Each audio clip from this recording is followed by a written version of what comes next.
Hello you lovely lot and welcome to a brand new video. My name is Katie and we're going to take a look at two different gouaches by Rowney. I just want to say a massive thank you for being really patient with this video. You know, with the whole art block thing, it has been quite difficult to get started again. However, I seem to be back in business, so to speak, so let's get on with checking out these paints. The first ones I'm swatching are the Rowney Aquafine, and I got these in a scroller box, I want to say in 2019. I've had them a while, but they seem to have stood up well during that time. The colours we've got are titanium white, portrait pink, cad yellow deep, Alzerian crimson hue, cobalt blue and an ivory black. For the most part, these swatched okay. You have to bear in mind they've been in open tubes and they've pretty much sat in a drawer for quite a few years, so the cobalt blue did misbehave a little bit there, but it's not the end of the world. And let's face it, if you've been watching this series for a while now, it wouldn't be a gouache video without having a little bit of trouble with the blue paint now, would it? So let's get started with the picture, shall we? Obviously it's going to be a space-themed dragon, and I thought for this particular one a spiral galaxy one would be a great type of dragon to use for this.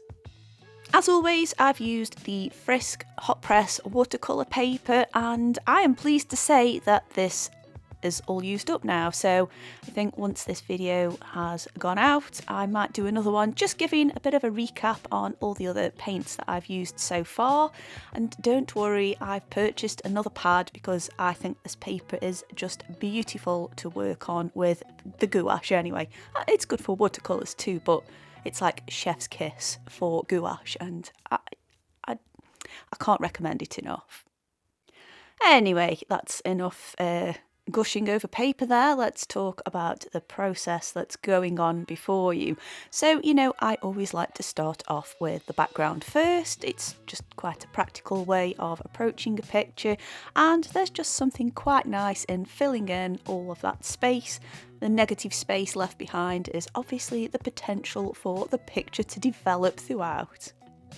Also, as well, the colours I'm using are quite dark right now. You'll have seen that I'd mixed them up, and yeah, it's best to just get the darker colours down first in my experience and then work over the top, because gouache is quite an opaque paint, and if it's a decent gouache you can kind of work over the darker layers there. And we'll see out of the two ones that I'm showing on this video which worked best for that and which didn't. Also, just as a little heads up, I'm going to pop the prices of both of these sets down in the description. I'll take a look on Amazon for the pricings there, because let's face it, we've all got Amazon, and you can make a decision as to whether these are worth the money or not. I obviously will have my own input on that and my thoughts as the video progresses. So I went for the next layer, and this dragon is going to be a nice purpley one, or as purpley as I could get it. The Alzerian crimson as well as the cobalt blue kind of made not a hugely purpley purple. I'd say it was slightly warmer than I wanted it to be, but hey, you know what, this is what I've got to work with and this is what we're getting. However, I did find that mixing these paints together was a nice process. Everything mixed in relatively evenly. There was no separation once it had sat in the pan for a while. And when I took pauses, obviously the paint dried, but it reactivated pretty nicely too. So that's something nice to take on board. The purpley lilac colour for this dragon was perfect for the background I had in mind. I wanted to use nice yellows and oranges. I also throw in a few other colours there, but primarily it was going to be mostly oranges and yellows because that's just a nice contrast or complementary colour scheme going on there. And whilst that initial layer was drying, it was time to add in the wing details, and I just used a slightly more crimsoned up version of that purple with a bit extra white added in there because I still wanted it to stand out, but I also wanted it to match the dragon. And again, I'm quite limited with the colours here. These are not your typical primary colours, so I had to work with what I had. Now I'm going to have a little chat about the other paints that were part of the poll that I put out there. I know that the Giotto ones, and I think I had some Pelican ones. I'm actually going to do a double video with those two as well. They're quite similar colours that are included, and I think a side-by-side comparison would be a really good, well, I think it'd just be a really good video. So those are the ones I'm going to do next, and then I'm going to go back to just picking random ones out of the drawer. But don't worry, all of the ones that you've seen me either bring up on art haul videos or you've seen previously, like the Artful Gouache, all those kinds of things, I will be revisiting some of those as well with these dragon themes because I'm quite enjoying this series too. Also, a lot of you guys ask about the paintbrushes I'm using. To be honest, I love the ones that you get with Artful, which is a subscription box. They are really nice paintbrushes to work with. They've got a good snap to them. They hold a decent amount of paint, but it's not too much, and they're just a really nice experience to work with. For the line details, I use a combination of really cheap liner brushes off Amazon, and I've tried to look for the link where I've purchased them before, but sadly it's no longer stocked. But I think they're like private brand label ones, so they'll come up underneath another brand, I guess, on Amazon. So be sure to check them out. They're pretty cheap. That's all I've got to say on that. The other liner brush that I use, I think, is a Royal and Langnickel. They've got a clear, transparent handle, and their rigger brushes are really nice. Again, they hold a nice, consistent amount of paint, so it's really good to get those fine details down there. As for the Artful brushes, returning back to that, I would check out their sales sometimes. I've noticed that yes, you can buy a whole rung of brushes, but it's going to cost you like 50 quid, and that's quite a lot of money. However, they do have sales on their top-up boxes. The watercolour one as well also comes with quite a few brushes, so it might just be worth holding out for them to have a sale and perhaps picking up the watercolour booster box just so you can get those brushes for cheaper. I always say shop around, and I always say hang on for a better price. Because art supplies are expensive, and they're also a little bit addictive as well, and just make sure you get as good a price as possible and you'll feel better about it.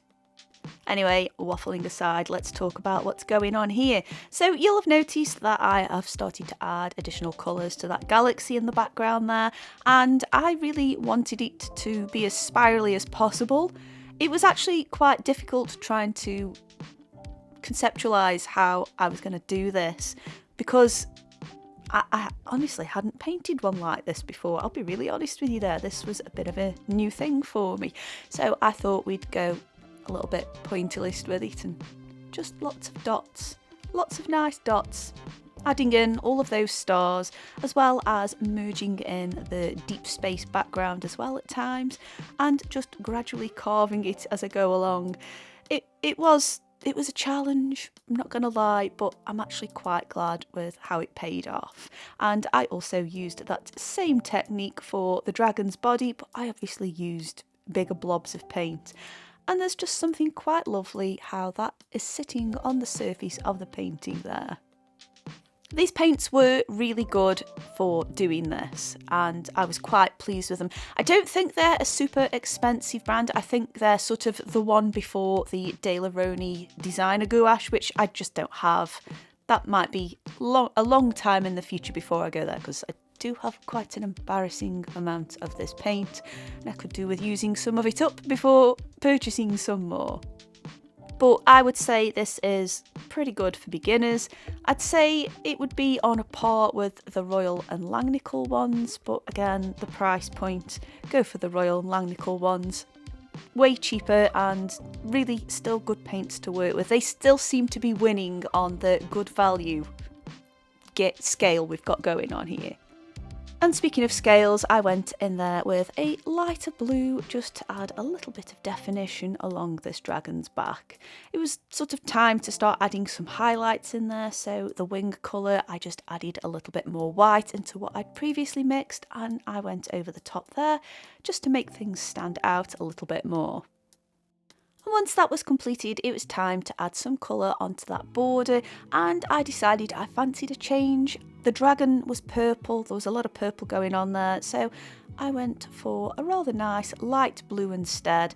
Again, we've just got that nice bit of contrast with that galaxy thing going on in the background there, and, well, it's okay to change things up a little bit too. I thought this paint, again, it handled really nicely for those nice straight lines, and I was quite pleased with the job I did of that there, because sometimes they can go a little bit wonky. But overall, yeah, I'm quite happy with the decision I made there. Of course, we are approaching a favourite part of the process of mine, and that is adding the line details in there. I know some of you guys can find it really stressful, especially with a paintbrush, because obviously they can be a little unpredictable, but like I mentioned earlier, make sure you get a good rigger brush or a detailing brush, and I really can't stress enough, practice before you start working on your final piece with it. It's a bit of a learning curve, but once you've got the hang of it, and you will, it's like the best thing ever. But of course, don't forget, if you've got a good gouache to work with and you do make a mistake, you just wait for it to dry and paint over it again. So it's not the end of the world. Anyway, we're kind of at the finishing touches stages, and I know I said earlier on in the video that I'd pop the prices in the description, but obviously you'll have seen the picture I've put up in hindsight there. They're like 20 quid, and they're a nice paint to work with, but I actually think you can get better paints for less. So if you've got them, that's great, you've got a good decent set of paints there, but you can definitely get better for less if you want to, and if it's available to you, of course. If things like light fastness and pigment information is important to you, that is available with these. I did notice on the tubes that they'd got pigment information, light fast information, all that good stuff. For me personally, that doesn't massively matter, because I kind of see these not as originals to be displayed, but maybe just ideas to be turned into prints. And if I wasn't such a wimp, I'd probably get round to doing it, because I know you guys really want me to turn some of my artwork into prints, but it's just a little bit scary for me at the moment, and I can't quite pinpoint why. Anyway, moving on from that though, as you'll see, lots of lovely finishing touches, a few suggestive scales around the dragon's head. I didn't particularly want to overwhelm that area, and I also added just some light colours for that star, a nice yellow for the eye, and yeah, I was pretty happy with how this one turned out. I quite like the design anyway. I like the fact I overcame the challenge of that wild spiral galaxy in the background there, and it was all good. Which is a sharp contrast to their Rowney Simply range. Oh boy, these were something. You know, a few videos back when I did the Hobbycraft gouache, and I think I may have likened it to painting with toothpaste, and if I didn't, this is what's springing to mind now with these paints. These were awful. You'll see on screen that you can get them on Amazon for $15.25, and I think that's a 24 set. I picked up a 6 set for about £5, and I want to say it was either from The Range, which is a UK shop, B&M, again, another UK shop. I want to say maybe even Poundland, but they cost me about £5 for 6.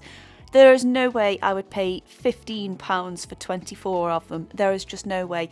These paints were offensively bad. And they were not a joy whatsoever to paint with at all. They were just awful. They were not very opaque. The black was the most pigment-rich colour, but now I'm looking at the swatch page, I can still see the paper through it. And just not very forgiving to work with at all. I'd say maybe one plus point was the blue was okay. I mean, it was consistent with all the other blues that I've tried, but it was okay, but it's still not worth spending that money just for one paint, which is just going to be okay. They didn't mix together very nicely either, which is why I just went in the background there, straight with black. I just thought, let's make the best of a bad situation here, and that's what I did. But the paint consistency was awful. You couldn't add much water or any at all really, to get that nice consistency that I've often talked about, where it just glides across the page without gumming up. It either gummed up or it was slightly translucent. It was horrible. It was difficult to get details on there because what I put onto the brush, it kind of clumped on. Oh, it was awful. It's difficult to describe just how bad it is, but I will do my best.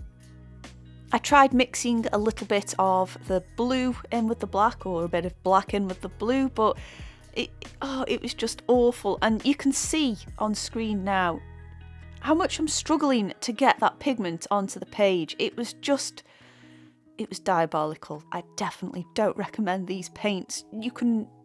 I'd either spend a little bit more and get something that's usable, or obviously going back to the Royal and Langnickel ones, use those instead. They're so much nicer to work with. Unfortunately, the latter half of this video is going to be me whinging about these awful paints. Just don't buy them. If you feel compelled to buy them, actually no, just don't. They're awful, absolutely awful. They were so difficult to mix. I mean, you can see by the consistency of how I'm spreading this white colour. I mean, I'm just so glad I didn't make too many mistakes on this picture where I had to amend and go over areas more than once, because it just couldn't take it. It was horrible. It reactivated too easily as well on areas where I did go over it again. No, it's if you want a nice flat gouache to paint with, these are not it. They showed up brush marks far too easily as well. I suppose that's okay if you want something a bit more expressive, but I didn't. I wanted solid colours and it wasn't happening. That lemon yellow colour was disgusting. It barely wanted to mix. It had separated quite badly in the tube, but even when I did manage to get some pigment out, it was just horrible and gummy to paint with. The white paint was interesting. It was still rubbish though, but it was interesting because if you tilted the page and it caught the light, it did actually look whiter than the Aquafine paint, but wasn't very opaque. So to me, that is quite useless.